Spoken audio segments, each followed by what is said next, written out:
আসসালামু আলাইকুম রহমাতুল্লাহি ওবারাকাতুহ। প্রিয় দর্শক, গরিব মানুষের চ্যানেলের পক্ষ থেকে আপনাদের সবাইকে জানাই অসংখ্য ধন্যবাদ। আজকের ভিডিওটিতে আমরা আপনাদের জন্য নিয়ে হাজির হয়েছি কোরআন থেকে মেয়ে শিশুর 30টি ইসলামিক নাম ও তার অর্থ নিয়ে। ভিডিও শুরু করার আগে আপনাদের কাছে ছোট্ট একটি রিকোয়েস্ট, আপনি যদি আমার এই চ্যানেলের নতুন হয়ে থাকেন অবশ্যই গরিব মানুষের চ্যানেলটিকে সাবস্ক্রাইব করে পাশেই থাকবেন বলে আশা রাখলাম।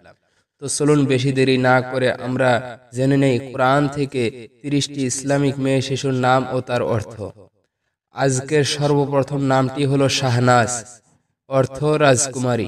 নাওশিন নামের অর্থ হলো মিষ্টি। ইয়াসমিন নামের অর্থ হলো জেসমিন ফুল।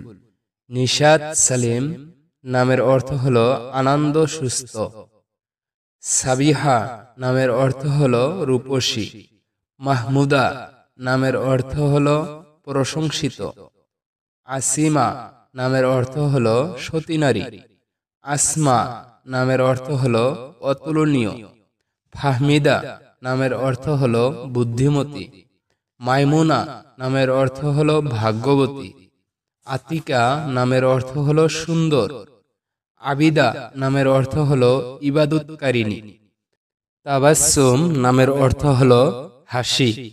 তারান্নুম নামের অর্থ হলো গুনগুন শব্দ। বিলকিস নামের অর্থ হলো রানী।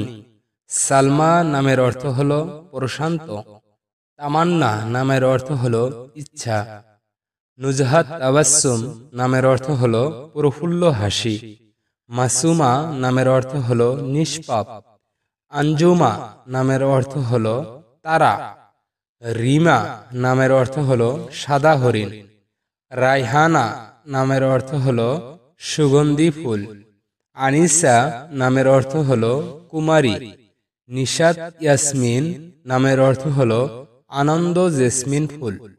জেবা তাহসিন নামের অর্থ হলো যথার্থ সুন্দর। শারমিলা নামের অর্থ হলো লজ্জাবতী। মুর্শিদা নামের অর্থ হলো পথ প্রদর্শিকা। সীমা নামের অর্থ হলো কপাল। রুমালি নামের অর্থ হলো কবুতর। আদিবা নামের অর্থ হলো শিষ্টচারী। বন্ধুরা, আপনাদের যদি এই নামগুলোর মধ্যে নাম পছন্দ না হয়ে থাকে, আমার কাছে আরো অনেক কিতাব আছে নামের, ঠিক আছে? আমি অবশ্যই নেক্সট ভিডিওতে বলবো। আর কে কে জানতে চান আপনারা কমেন্ট করে জানাবেন, ঠিক আছে? আমি আপনাদের কমেন্টের উপর ভিত্তি করে নেক্সট ভিডিওটা তৈরি করব। প্রিয় দর্শক, এই ছিল আজকের ভিডিও। যদি ভিডিওটি ভালো লাগে আপনাদের কাছে, অবশ্যই লাইক, কমেন্ট, শেয়ার করতে ভুলবেন না। খোদা হাফিজ।